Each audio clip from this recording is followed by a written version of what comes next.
سلام شما دوستان عزیز، حالتون چطوره؟ خیلی خوش اومدید به ویدیو امروز. من رضا هستم. خیلی خوش اومدید به چنل رضا ایکس تی.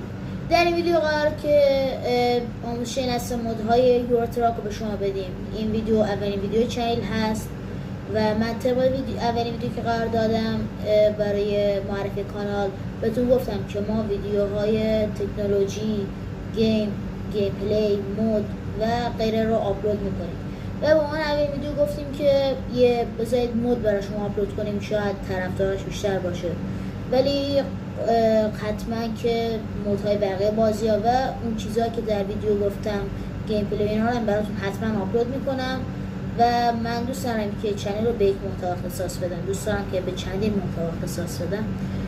خب بچه‌ها، ما زیاد توضیح نمیدیم و بریم سراغ دسکتاپ که بتونیم آموزش بدم که هم تایم ویدیو زیاد نشه، هم وقت شما زیادی گرفته نشه و به جای اینکه وقت الکی گرفته بشه وقتمون، نکات مهم رو بتونیم آموزش بدم.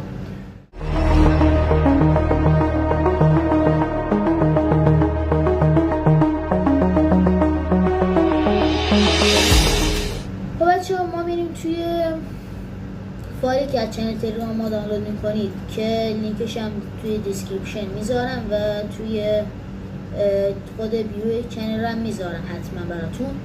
فایلایی که میخوایم من با عکس براتون آپلود کنم که بدونید چی ان. فایلایی که میخوایم مثل همون مودهای ماشین، نمیدونم مودهای شب و روز کردن و کلا همه مودهای مربوط به یورو تراک رو براتون آپلود میکنم از سایت های معتبر و فایل ها رو معتبر براتون آپلود میکنم که نه به بازیتون آسیب برسه نه خودتون وقتی که میذارید ضایع بشه. بریم سراغ دسکتاپ و بهتون آموزش بدم. خیلی ممنون. خب بچه‌ها، اینجاها فایلی که از چنل تلگرام دانلود میکنید و باز میکنید، این فایل است. حالا فایل رو میگید با کجا انتقال بدید. فایل باید بره توی قسمت توی دیس پی سی، داکیومنت، یورو تراک، پوشه مود. این پوشه اگر که پوشه مود نبود حتما بسازیدش و فایل رو توی خود داکیومنت چیز نکنید، جایگذاری نکنید، چون که ممکنه به فایل بازی آسیب برسه.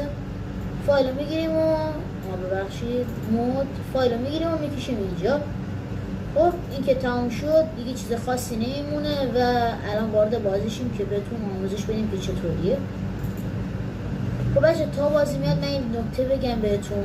بچه ما ممکنه که چندین مود ماشین بریزیم و الان که میخوام بهتون یاد بدم چطوری این مودها رو فعال کنیم، باید حواستون به این نکته باشه که همه مودهای ماشین رو با هم فعال نکنید، چون که ممکنه موقع خریداری ماشین اون ماشین هم که نوشتید چیز نشن، ظاهر نشن و اینکه فکر کنید که مشکل داره. نه، اینجور نیست، چون مودها به باز زیاد هستن ممکنه که کامل نشون داده نشه. بخاطر این هر بار که وارد بازی میشیم یک ماشین اسپام کنیم، ماشین دل بخواه.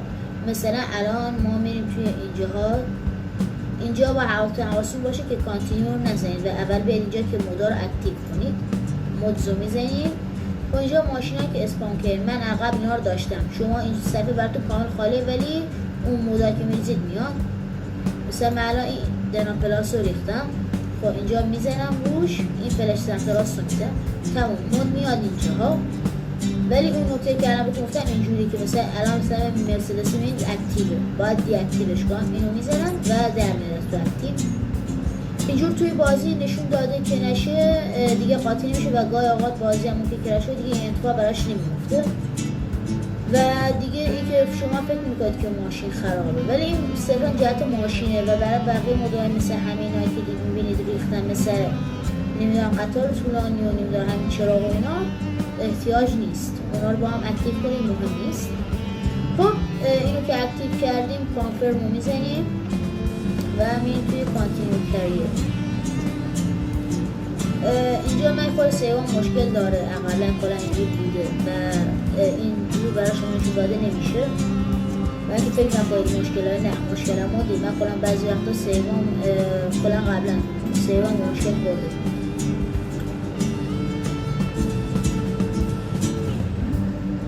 سعی میکنم تا بازی لود شه که بهتون آموزش بدم که چطور ماشین اسپام شه و خوردش هم باش راه بریم که بدون چطوریه و در آخر هم بهتون یاد بدم چطور مودو حذف کنید.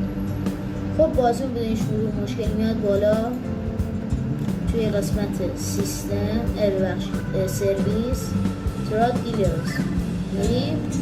همونجور که اینجا قبلا 2 گزینه بود الان شده 3 گزینه. این گزینه هم اضافه شد اکسس مود دیلرز میزنیمش.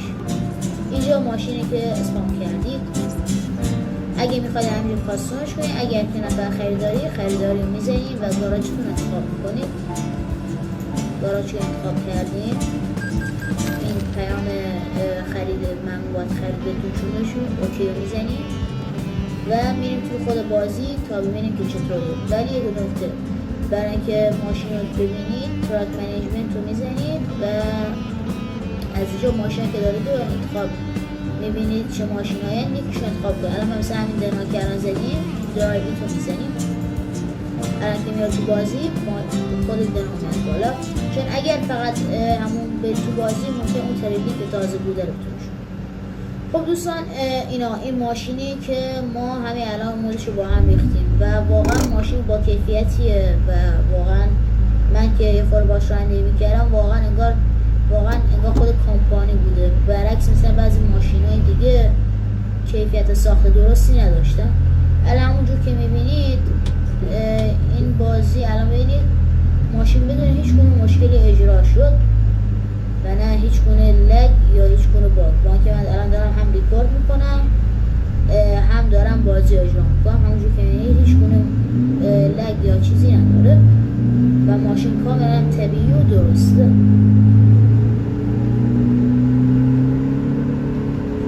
خب دوستان خیلی ممنون که تا اینجا ویدیو با ما همراه بودید، ولی این تیکه هم بهتون بگم که به پایان ویدیو برسیم. برای اون دوستانی که مودهای زیادی معمولا تو بازشون نمیریزن و دوستان که این مود حذف کنن، حذف کردنش چیز سختی نداره. میایم توی دیس پی سی، همون داکیومنت یورو تراک مود، همون مسیر تازه این فایلی که ریختن اینو پاکش میکنن و وقتی که پاک میشه کلا بازی هم دیگه پاک میشه و دیگه هیچ نه سختی داره نه چیزی، فقط همین چیزی اینجا که میبینید پر برگ و اینا سیبر شما نبود مشکل هست، چون اینا مودایی که خودم ریختم تو بازی که تازه دیدیدشون و اینکه هیچ کسانی که مود نریختن اینا رو ندارن